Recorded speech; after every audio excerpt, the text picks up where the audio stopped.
श्री गुरु चरण सरोज रज निज मन मुकुर सुधारी। बरनौ रघुवर विमल यश जोदायक फल चारि। तुलसीदास जी के पद कमल बारंबार मनाए। गुण गावहु सिय राम के हनुमत हो सहाय। लेत सदा सुधि दीन की सहज दया के धाम। जननी जनक हमारे प्रभु श्री सीताराम। बोलिए सियावर रामचंद्र भगवान की जय। श्री राधा कृष्ण भगवान की जय। श्री गौरी शंकर भगवान की जय। श्री हनुमान जी महाराज की जय। श्री गुरुदेव भगवान की जय। श्री तुलसीदास जी महाराज की जय। सब संतन की जय, सब भक्तन की जय। जय जय श्री सीताराम, जय जय श्री राधेश्याम। नमो पार्वती पतये, हर हर महादेव। हम सब परम सौभाग्यशाली हैं कि करुणा निधान भगवान की अकारण करुणा के कारण श्री रामचरितमानस के आधार पर भगवान श्री राघवेंद्र सरकार की मंगलमयी कथा का गायन श्रवण लाभ हम सब मिलकर प्राप्त कर रहे हैं। परंपरा अनुक्रम में श्री भगवान नाम संकीर्तन मिलजुल कर श्रद्धा के साथ करें। श्री राम जय राम, जय जय राम। श्री राम जय राम, जय जय राम। श्री राम जय राम, जय जय राम। श्री राम जय राम, जय जय राम। श्री राम जय राम, जय जय राम। श्री राम जय राम, जय जय राम। श्री राम जय राम, जय जय राम। श्री राम जय राम, जय जय राम। श्री राम जय राम, जय जय राम। श्री राम जय राम, जय जय राम। जय जय श्री सीताराम, जय जय श्री राधेश्याम। नमो पार्वती पतये, हर हर महादेव। श्री राम कथा भाग 22 में अभी तक हमने श्रवण किया कि भगवान भोलेनाथ की बारात आ चुकी है और जनवासे में ठहरी हुई है। ले अगवान बारात ही आए, दिए सब ही जनवास सुहाए। तो यहाँ तक हम कथा श्रवण कर चुके हैं। आइए इसी प्रसंग को आगे बढ़ाते हुए आज की कथा में प्रवेश करें। तो इधर जब मां पार्वती जी को पता चलता है कि बारात जनवासे आ चुकी है, सब जलपान करके विश्राम कर रहे हैं, तो पार्वती जी अपनी सखियों से क्या कहती हैं? आओ मेरी सखियों मुझे मेहंदी लगा दो। आओ मेरी सखियों मुझे मेहंदी लगा दो। मेहंदी लगा दो मुझे सुंदर सजा दो। मुझे भोले शंकर की दुल्हन बना दो।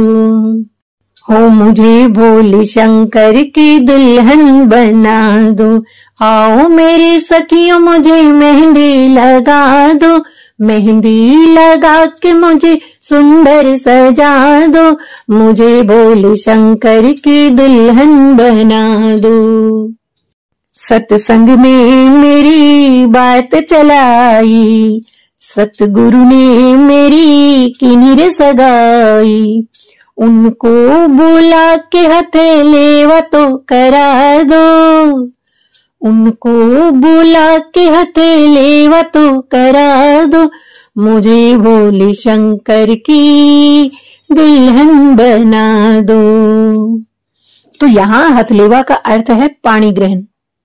ओ मुझे भोले शंकर की दुल्हन बना दो, आओ मेरी सखियों मुझे मेहंदी लगा दो, मुझे मेहंदी लगा के मुझे सुंदर सजा दो, मुझे भोले शंकर की दुल्हन बना दो। ऐसी पहनू चूड़ी जो कबहू न टूटे, ऐसा वरू दुल्हा जो कबहू न रूठे।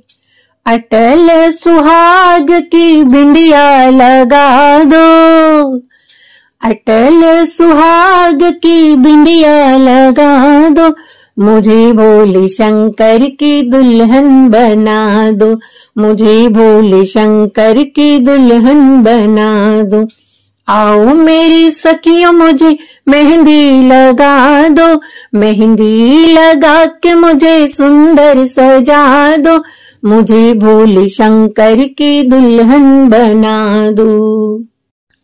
ऐसी ओढ़ू चुनरी जो रंग ना ही छूटे, प्रीति का धागा जो कबहू न टूटे। आज मोतियों से मेरी मांग सजा दो, आज मोतियों से मेरी मांग सजा दो, मुझे भोले शंकर की दुल्हन बना दो। आओ मेरी सखियों मुझे मेहंदी लगा दो, मेहंदी लगा के मुझे सुंदर सजा दो, मुझे भोले शंकर की दुल्हन बना दो। भक्ति का सुरमा मैं आंख में लगाऊंगी, दुनिया से नाता तोड़ उनकी हो जाऊंगी। सतगुरु को लाके मेरे फेर तो करवा दो, सतगुरु को लाके मेरे फेर तो करवा दो, मुझे भोले शंकर की दुल्हन बना दो। आओ मेरी सखियों मुझे मेहंदी लगा दो, मेहंदी लगा के मुझे सुंदर सजा दो, मुझे भोले शंकर की दुल्हन बना दो, मुझे भोले शंकर की दुल्हन बना दो, मुझे भोले शंकर की दुल्हन बना दो। तो महाराज इधर सब सखियां मां पार्वती जी का श्रृंगार कर रही हैं और उधर जनवासे में सब बाराती विश्राम के उपरांत अब बारात लेकर जा रहे हैं मैना मैया के द्वारे पर। तो इधर जो सखियां मां पार्वती का श्रृंगार कर रही थी, जैसे ही बाजों की आवाज सुनी तो सब सखियां दौड़कर झरोखों के पास जाती हैं। और जब पार्वती जी की सखियों ने दूल्हे को देखा तो जाकर पार्वती जी से क्या कहती हैं? कन्ना दे विच मुंदरा पाइया, सिर ते उसने जटा सजाइया। कन्ना दे विच मुंदरा पाइया, सिर ते उसने जटा सजाइया। भांग प्याला पीवे नाले, खावे आक धतूरा। भांग प्याला पीवे नाले, खावे आक धतूरा। गोरानी तेरा लाड़ा, गौरानी तेरा लाड़ा, जोगी लगदा पूरा। कन्ना दे विच मुंदरा पाइया, सिर ते उसने जटा सजाइया। भांग प्याला पीवे नाले, खावे आक धतूरा। गोरानी तेरा लाड़ा, जोगी लगदा पूरा। गोरानी तेरा लाड़ा, जोगी लगदा पूरा। तू महला दी राणी उसदा, जंगला दे विच वासा। तू महला दी राणी उसदा, जंगला दे विच वासा। जे तू संग चली गई उसदे, बन जाए तेरा हासा, हो जे तू संग चली गई उस दे बन जाए तेरा हासा, हो गल विच नाग विराजे उस दे, हो गल विच नाग विराजे उस दे, कोई काला कोई पूरा, गोरा नी तेरा लाड़ा जोगी लगदा पूरा, गोरा नी तेरा लाड़ा जोगी लगदा पूरा। तो जैसे ही पार्वती जी अपनी सखियों से भगवान भोलेनाथ के बारे में ऐसा कहते हुए सुनती हैं, तो माँ पार्वती क्या कहती है? सुन के गोरा आखन लगी ओ है जगदा दाता, मेरे नाल है अड़ियों उसदा जन्म जन्म दा नाता, तूलो दे चरणा दी लगे, तूलो दे चरणा दी लगे, मैनू विश्वास है पूरा, गोरा नी तेरा लाड़ा जोगी लगदा पूरा, गोरा नी तेरा लाड़ा जोगी लगदा पूरा। तो जैसे ही सखियों ने पार्वती जी के मुख से सुना कि अरे वो तो जग का दाता है, तो सब सखियां भी क्या कहती हैं? जग सारा तन मन दे नाल शिव दी महिमा गाउंदा, शाम सवेरे चरणा दे विच बह के हाजरी लाउंदा, ओ दुनिया दा पालनहारा, ओ दुनिया दा पालनहारा, उस बिन जागे अधूरा, गोरा नी तेरा लाड़ा जोगी लगदा पूरा, गोरा नी तेरा लाड़ा जोगी लगदा पूरा। कन्ना दे विच मुंदरा पाइया, सिर ते उसने जटा सजाइया, पांग प्याला पीवे नाले खावे आक ततूरा, गोरा नी तेरा लाड़ा जोगी लगदा पूरा, गोरा नी तेरा लाड़ा जोगी लगदा पूरा। तो इधर जब मैना मैया को पता चलता है कि बस बारात द्वार पर पहुंचने ही वाली है, तो मैना मैया क्या कर रही हैं? मैना शोभ आरती सवारी, संग सुमंगल गावही नारी। तो मैना मैया आरती का थाल सजा रही हैं और संग में उनकी जो सखियां हैं वो मंगल गा रही हैं। तो मैया आरती का थाल क्यों सजा रही हैं? क्योंकि बारात द्वार पर आने वाली है, और जब बारात द्वार पर आती है तो उस समय एक रीति का निर्वहन किया जाता है जो कि स्वयं कन्या की माता करती है। उस रीति का नाम होता है परिछन। तो मैया परिछन की तैयारी कर रही है। परिछन का अर्थ होता है परीक्षण, क्योंकि पुराने समय में तो पिता और बड़े बूढ़े ही वर को देखकर आते थे, रिश्ता पक्का करते थे, और स्त्रियां तो तब देखती थी जब बारात घर पर आती थी। तो परिछन अर्थात परीक्षण। तो मैया कहती है कि सर्वप्रथम मैं परीक्षण करके देखूंगी कि ये वर मेरी बेटी के लायक है भी कि नहीं। तो मैना मैया परिछन के लिए आरती का थाल सजा रही हैं, और मैना मैया जब थाल सजा रही हैं तो मन में विचार कर रही हैं कि आज जमाई राजा की ऐसी आरती उतारूंगी कि वो जीवन भर याद रखेंगे कि हमारी सासू मैया ने क्या खूब आरती उतारी थी। अब मैया को क्या पता था कि जीवन भर तो मैया याद रखने वाली है कि कैसी आरती उतारी थी। तो मैना मैया आरती का थाल सजाकर खड़ी हैं। इतने में नारद जी आ गए। मैना जी बोले, अरे आज का शुभ दिन लाने वाले तो आप ही हैं। और इतने में बारात दरवाजे पर आई तो सामने दिखे विष्णु जी। भगवान विष्णु को देखकर मैना मैया कहती है नारद जी से कि ये है दूल्हा। नारद जी बोले, अरे मैया ये तो आपके दामाद के मित्र हैं। माँ ने कहा, जब मित्र इतना सुंदर है तो दूल्हा कितना सुंदर होगा। नारद जी बोले, अब ये तो पता लगेगा अभी। इतने में दिखाई दिए इंद्रदेव। फिर देवराज इंद्र को देखकर मैया ने कहा कि ये है दूल्हा। नारद जी बोले, अरे मैया ये तो आपके दामाद के नौकर चाकर हैं, पानी वानी भरने का इंतजाम करते हैं ये। माँ ने कहा, वाह, अरे जिसका नौकर ऐसा हो तो दूल्हा कैसा होगा। हम तुम्हारा एहसान कभी नहीं भूलेंगे। तो नारद जी बोले, अरे मैया ये सब बातें बाद में भी कहती रहो तो हम माने, वरना लोग अक्सर बाद में भूल जाते हैं। तो मैना मैया कहती हैं, अरे नारद जी हम नहीं भूलेंगे। अब शंकर जी आने वाले थे।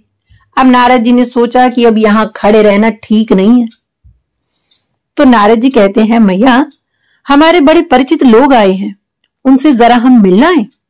तो माँ ने कहा, हाँ हाँ जाओ मिलाओ। तो अब आए शंकर भगवान बैल पर बैठकर, और वो भी उल्टा बैठे हुए हैं। मैना मैया तो हैरान हो गई, अरे ये क्या, दूल्हा बैल पर और वो भी उल्टा बैठा है। तब पास में खड़े ब्राह्मणों ने कहा, अरे मैया बैल धर्म का स्वरूप है और उल्टा इसलिए बैठे हैं कि सर्वप्रथम आरती वृषभ देव जी की हो, अर्थात धर्म की आरती हो। तो इसलिए मैया ने पहले नंदी की आरती उतारी। तो अब जैसे ही बैल उल्टा घूमा तो भोलेनाथ सीधे हुए। शंकर जी को देखा तो किसकी हिम्मत जो आरती उतारे। अरे मंगलाचार के श्लोकों की जगह तो चीख निकल गई। जल से भरा कलश गिरा दिया, आरती की थाली गिरा दी और दरवाजा भी बंद कर लिया। और हमारे शंकर जी उतने ही मस्त, उनकी मस्ती में तनिक भी फर्क नहीं पड़ा। तो जैसे ही दरवाजा बंद हुआ सब देवता बोले, बाबा चलो। शंकर जी बोले, कहां? अरे घर चलो, अब और कहां चलने का विचार है? शंकर जी बोले, अरे क्यों, हम सब जनवासे चलेंगे। देवता बोले, अब कौन सी कसर रह गई जो जनवासे चलेंगे? अरे दूल्हे को देखकर ससुराल वाले दरवाजा बंद कर लें तो ये अपमान नहीं है क्या? शंकर जी बोले, देखो अपने अपने देश की रीत होती है, शायद यहां की रीत ऐसी हो। देवता बोले, अच्छा, और जो आपकी सास ने आरती की थाली गिरा दी, क्या वो भी रीत है? बाबा बोले, देखो हमारी सास बहुत समझदार है, उन्होंने सोचा कि सिर पर स्वयं चंद्रदेव प्रकाश दे रहे हैं तो उन्हें जरा सा आरती का दीपक क्या दिखाना। देवता बोले, अच्छा, और जो जल से भरा कलश गिरा दिया वो? बाबा बोले, कलश इसलिए गिरा दिया कि जिसके सिर पर स्वयं गंगा जी बह रही हूं उसे एक कलश जल से क्या प्रयोजन। देवता बोले, अच्छा, और आपको देखकर डर गई वो? बाबा बोले, अरे वो हमें देखकर नहीं डरी, सांप को देखकर डर गई, क्योंकि सांप काल है और काल जिसे दिख जाता है वो तो डरेगा ही।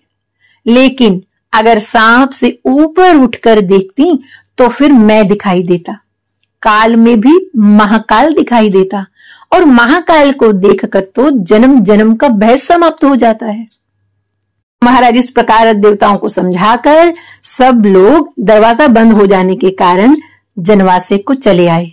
और इधर मैना मैया तो दूल्हे का स्वरूप देखकर मूर्छित होकर ही गिर पड़ी, और मैना मैया के साथ जो सखियां थी वो उनकी मूर्छा दूर करने का प्रयास करती हैं।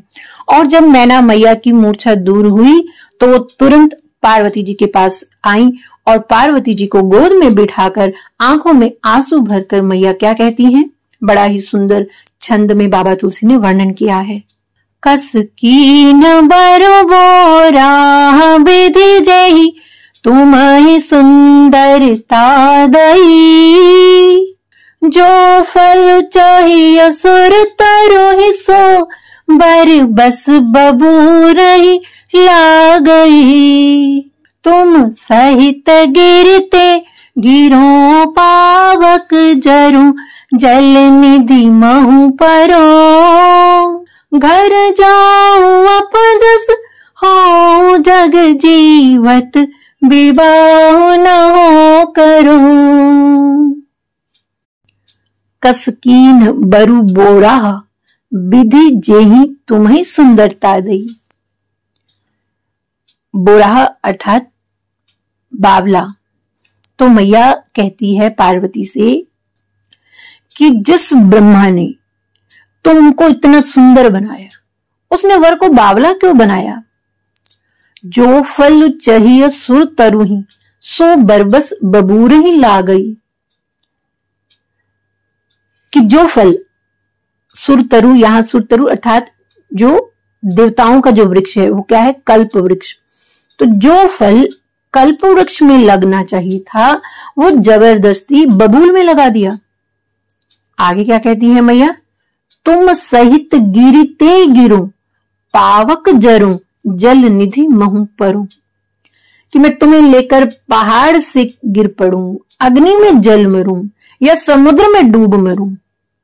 घर जाओ अपजस हो जग, जीवत विवाह ना हो करूं। चाहे मेरा घर उजड़ जाए, संसार में अपयश हो जाए, पर मैं जीते जी इस वर से तुम्हारा विवाह नहीं करूंगी। तो इतने में पास बैठी सखियों में से आवाज आई कि रिश्ता बताया किसने था।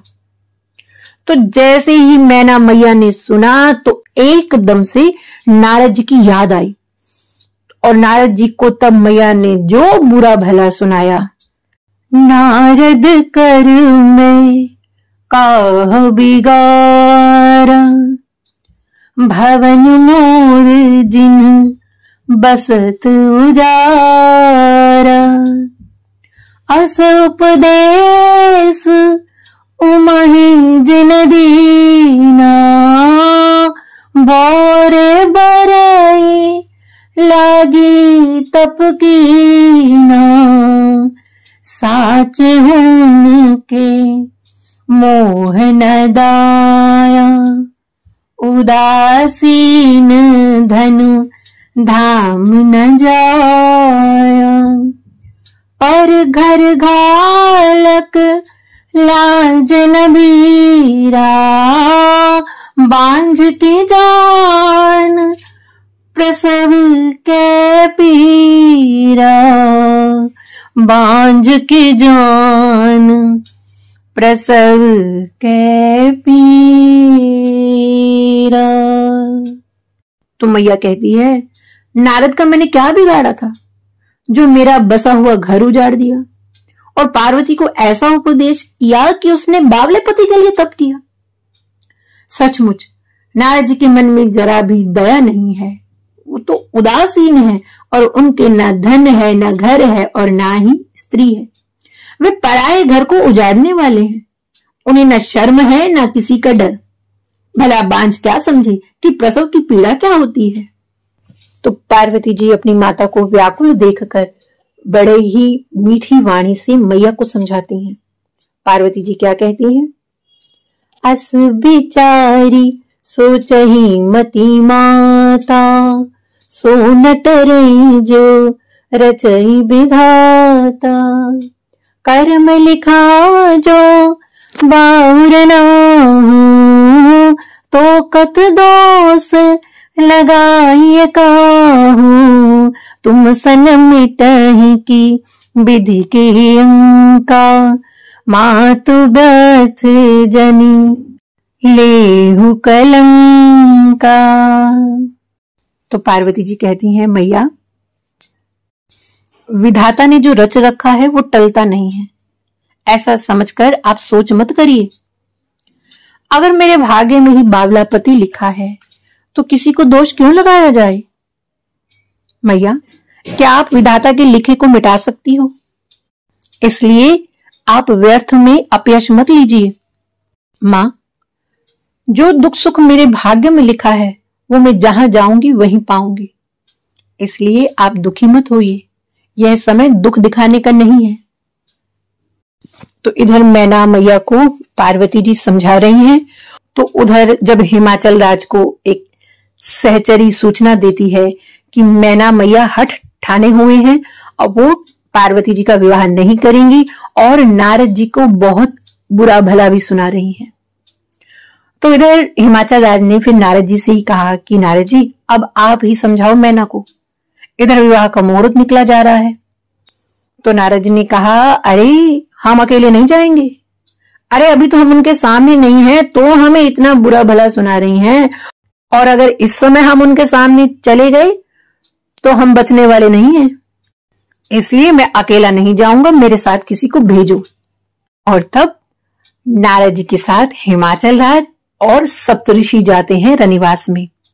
इसलिए बाबा तुलसी बड़ा ही सुंदर दोहा लिखते हैं, तेहि अवसर नारद सहित अरु ऋषि सप्त समेत, समाचार सुनी तुहिन गिरी, गवने तुरत निकेत।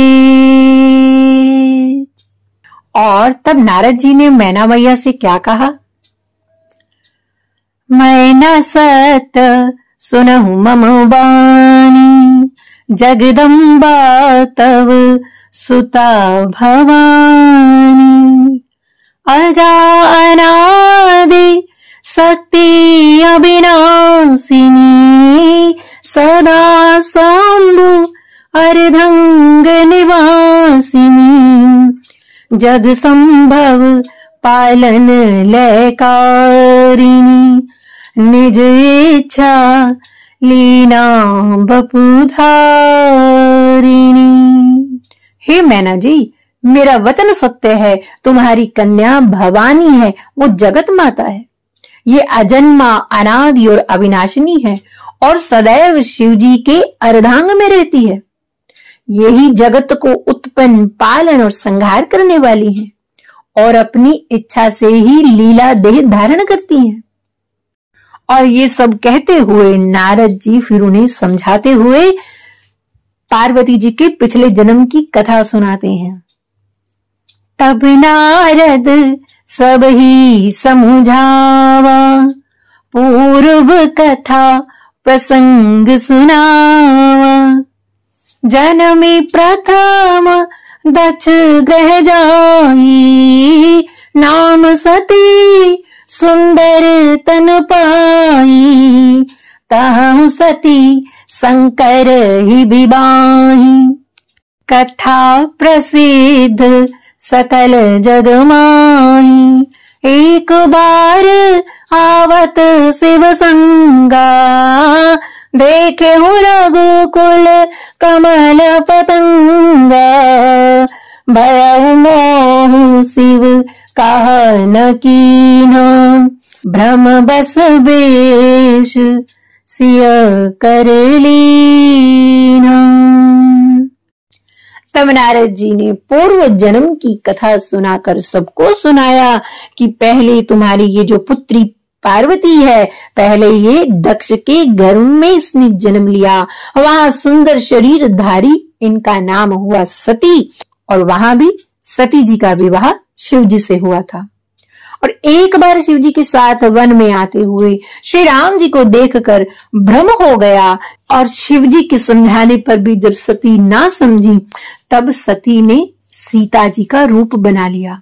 जब सीता जी का वेश बनाया सती ने, तो बाबा तुलसी ने आगे बड़ा ही सुंदर वर्णन किया है छंद में। सिय वेश सती जो कीन तेहि अपराध, शंकर परिहरी। हर बिरह जाय बहोर पितु के, जग जोगानल जरी।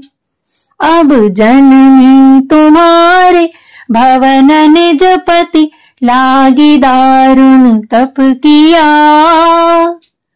अस जानी संशय तजहु गिरिजा, सर्वदा शंकर प्रिया। तो नारद जी कहते हैं कि जब सती मैया ने सीता का रूप बनाया, तो इस अपराध के कारण भगवान शिव ने उनका पत्नी रूप से परित्याग कर दिया। तब वियोग में अपने पिता के यज्ञ में योगाग्नि में सती मैया भस्म हुई, और अब तुम्हारे घर जन्म लेकर पति के लिए कठिन तप किया है। पार्वती जी सदा शिव जी को प्यारी हैं, इसलिए ऐसा मन में जानकर सब संदेह दूर करो। तो वहां पर मैना मैया सहित जब सबने ये बात नारद जी के मुख से सुनी, सुनी नारद के वचन तब सब कर मिटा विषाद। छन महु व्याप्यु सकल पुर, घर घर यह संवाद। तब नारद जी के वचन सुनकर सबका विषाद मिट गया, और क्षण मात्र में ही सब नगर में, घर घर में यह संवाद फैल गया। सच में हमारे जीवन का दुख सत्संग से मिट जाता है। थोड़ी देर पहले मैया विषाद में थी, नारद जी आए, नारद जी ने सत्संग किया, तो जो मैना मैया विषाद में थी, अब वो प्रसन्न हो गई हैं। तब मैना हिमवन्तु अनन्दे पुनि पुनि पार्वती पद वन्दे।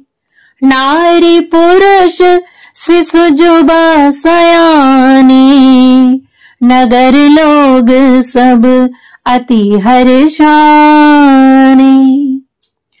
तब मैना और हिमवंत बहुत प्रसन्न हुए और बार बार पार्वती जी के चरणों की वंदना करने लगे और सब स्त्री पुरुष बालक युवा वृद्ध नगर के सब लोग बहुत प्रसन्न हुए।